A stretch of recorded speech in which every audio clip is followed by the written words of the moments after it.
Welcome to the breakdown. Today we're going to be taking a look at 10 businesses that failed in 2020. These are businesses who have long histories of being successful, but for one reason or another have decided to file for bankruptcy in 2020, and some have just straight up closed or closed a lot of locations. Now, often we like to blame everything that happens on one single cause. We will even fight as humans for a long time trying to find one reason for things going bad, or sometimes one reason for things going right. The truth is, though, like most things, these businesses' failures are very complicated, often comes down to decisions made a long time ago that have accumulated over time and resulted in where they are now. Now, a thing like a pandemic may be a big factor in it, but often it just shows weaknesses within a business, makes them much more apparent, sometimes speeds up the failure that would have naturally already happened, just makes it happen sooner because of bad decisions. So keep that in mind. We like to blame one thing, but in reality, you got to really look at the whole picture. You got to look at all the decisions that go into something, and before you say, hey, this is the real cause of why something failed or something didn't work out. First though, before we get into the list of the top 10 things that failed, do me a big favor, hit that subscribe button, hit that thumbs up. It really does help us because it lets YouTube know you enjoy what we do here, and hopefully we can help you learn something new. All right, number one, JCPenney. Now, one of the mainstays of malls across America for many years, JCPenney has been struggling for a long time. A lot of leadership changes, a lot of directional changes in attempts to try to find something to become profitable. As it may not be a big surprise, 2020's closure of many retail stores and people's just general wariness of going to the stores has skyrocketed the pain over at JCPenney, as sales in April were down 88% versus 2019. So 1 year ago, the pandemic just absolutely kicked the company and really hurt their ability to sell products. While they do have online sales, not nearly successful. A lot of the online sales were revolving around the idea that you would order it and get it on or in-store pickup, very quick turnaround. Something that the many stores have tried to do to play against Amazon. Say, hey, you may take a few days for that product to get to you from Amazon. We can have in-store pickup the same day. But when your store's closed, you can't really do that. It really did hurt their sales. Of course, though, may also have something to do with people not going anywhere. When you're not going anywhere, maybe you're not as concerned what you look like, maybe not going out to buy that new business suit if all you're doing is Zoom calls. So keep that in mind. But JCPenney is currently in bankruptcy. They are working with retailers. There are a possible sale still in the works of the company that may save it, but it's going to be complicated. It's going to be very hard. A lot of big debt tied to huge buildings and expensive contracts, a history of declining sales, some other bad decisions all come together with the pandemic to really affect them. All right, number two, Pier 1. Now, probably have been very familiar with Pier 1. Their ad campaign was very aggressive through the 90s, early 2000s, trying to be the place where you go to buy nice home goods and all kinds of different things for your house, for you, and more. But over the last 9 consecutive quarters, Pier 1 has seen declining sales, with other companies popping up eating their markets. Pier 1's also a victim of the fact that many stores out there who traditionally weren't selling discounted home goods are now. Costco and more has really moved into selling a lot of home style items. Amazon working very hard, and a growing number of online retailers offering the ability to have a massive selection, much bigger than Pier 1, to find exactly what you want. Before, you were kind of stuck to whatever was the current trends at the moment at a store like Pier 1. But with online, you can get all kinds of stuff. Now, the company has secured approximately $256 million in debt financing. Unfortunately, it was not enough, and Pier 1 is now closing, or I believe has already closed all stores at the time I'm recording this. We'll see if the brand reappears. Often brands like Pier 1 will be bought up to be turned into online stores or other places because they still have a good name and other retailers may want to use that name. It'll be interesting to see how that goes. Speaking of a similar competitor, Tuesday Morning has also been struggling with bankruptcy and is filing for Chapter 11 protection in hopes to keep only about a third of its current footprint of 700 stores. Vast majority of Tuesday Mornings will likely be closing here soon. They've really been struggling, and now they're looking for potential ways to try to turn things around, and to turn it around may be the axe to a majority of its store locations and more. Tuesday Morning, like Pier 1, is struggling with the fact that you can go online and get almost anything exactly the way you want it. Increasingly, stores are even offering virtual apps on your phone where you can put an item in your home and get an idea how it will look, how it will fare, and more without actually buying it yet. So no longer you need to go into a store to get an idea if an item is a good fit for you. Look for more and more stores like this to struggle, but I still believe there's a good place for the home goods areas. Just it's going to be a lot more complicated, and online sales are going to be a bigger part of it. Especially in 2020, as people are stuck in their home more, people have been investing more into their house. So there's still room there for some hope for companies like Pier 1, Tuesday Morning, and more for the discount clothing, home goods, and more.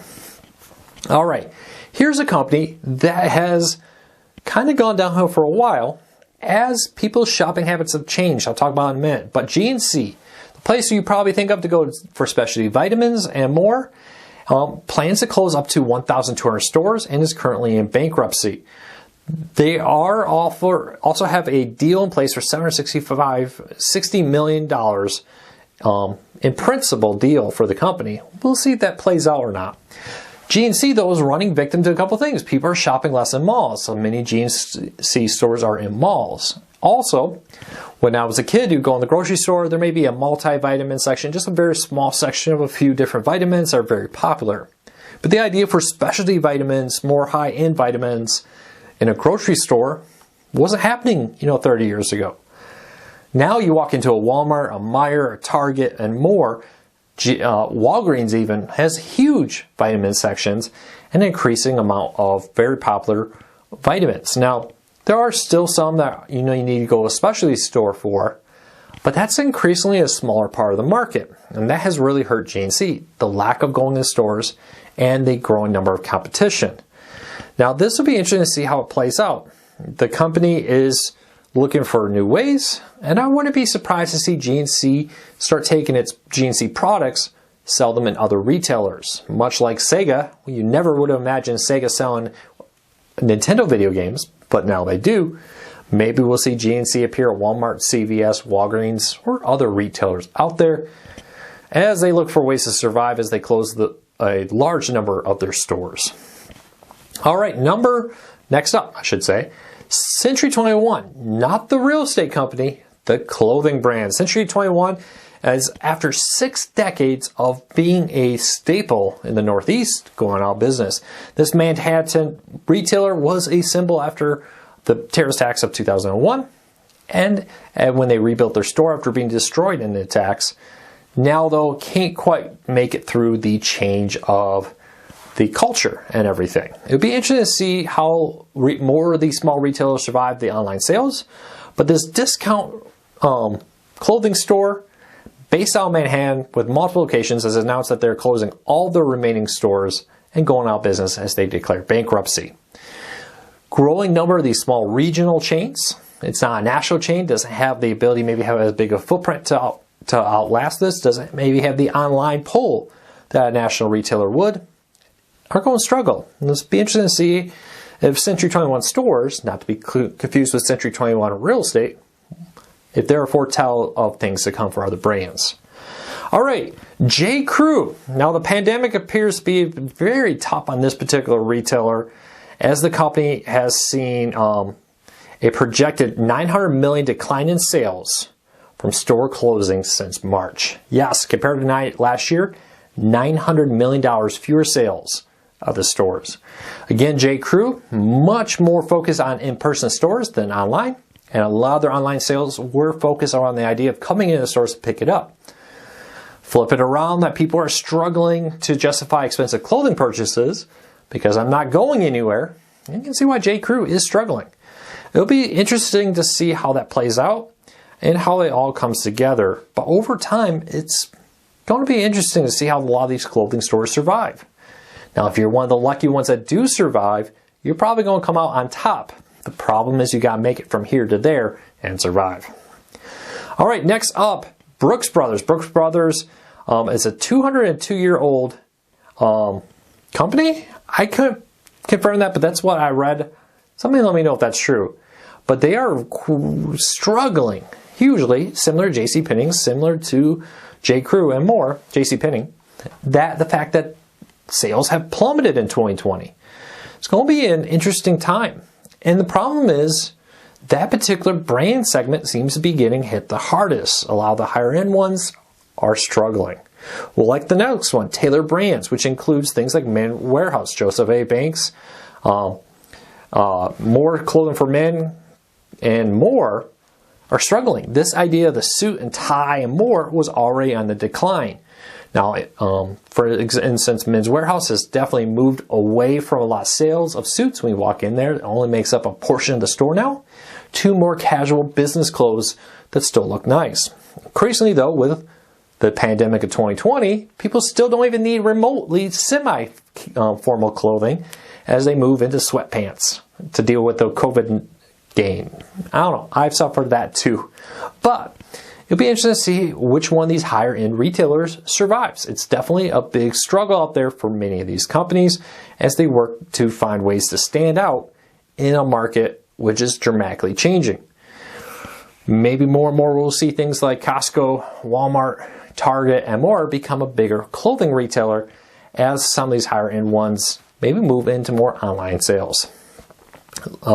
Lord & Taylor has also struggled, and they were, quote, the oldest still running, continuously running department store in the United States.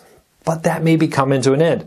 They were purchased recently for $75 million, but with the struggles, they're seeing a huge decline. Last year, they only brought in $253.5 million in revenue last year. This year, they're probably not going to get anywhere near that.